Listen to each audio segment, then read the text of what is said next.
Hey everybody, Thursday, and we've got some more barbell work to start with. So we're going to work on some more of our split jerk complex. We are going to do a mixture of 2 push press and then 1 split jerk. So we got to pick a weight where we can get through all 3 of those reps for these sets. So you'll have 5 sets total. Your first 2 are going to be push press.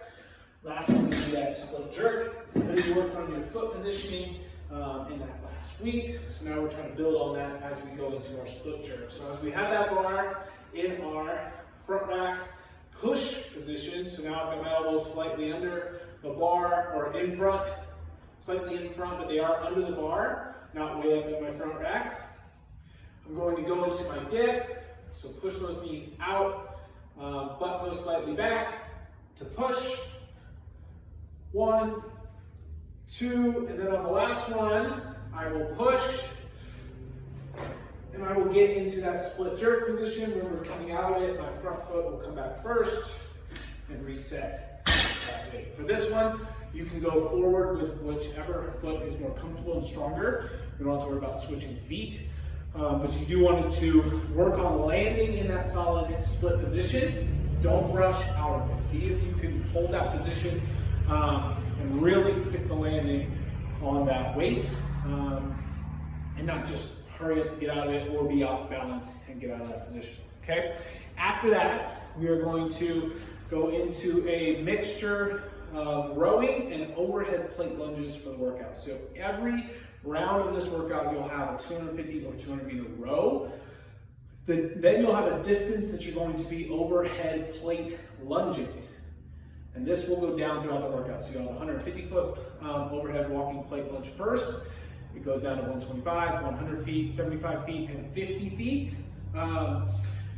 For this, it's really important that those elbows stay locked out. I'm going to show a few lunges here in a second.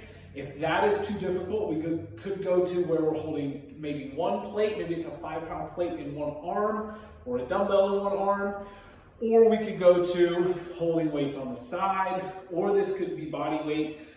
Wherever our limiting factor is, if it's holding something overhead and we keep bending our elbows, we don't want that. If we have, if lunges are difficult, and every time we're in that, we tend to lean forward or sort of crumble at the bottom, we should reduce the loading accordingly for that as well. So this is what it should look like once we get that plate overhead and locked out.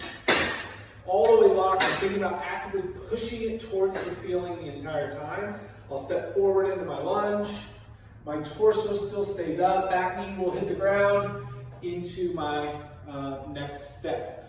Lunge into my next step. If it looks like this, or as I go to step, my arms are bending and I'm here, and now I've got the risk of this plate coming down and we're coming up and wobbly, we will want to reduce that loading. So don't be surprised if your coach comes at you and says, hey, let's really lock those elbows out. And if you're not able to, we switch to another movement. Just trying to keep everybody safe. Whoops. Just trying to keep everybody safe with that. So good luck with this one. Keep those elbows locked out on the overhead plate lunge. It's going to be a shoulder burner. Good luck on Thursday.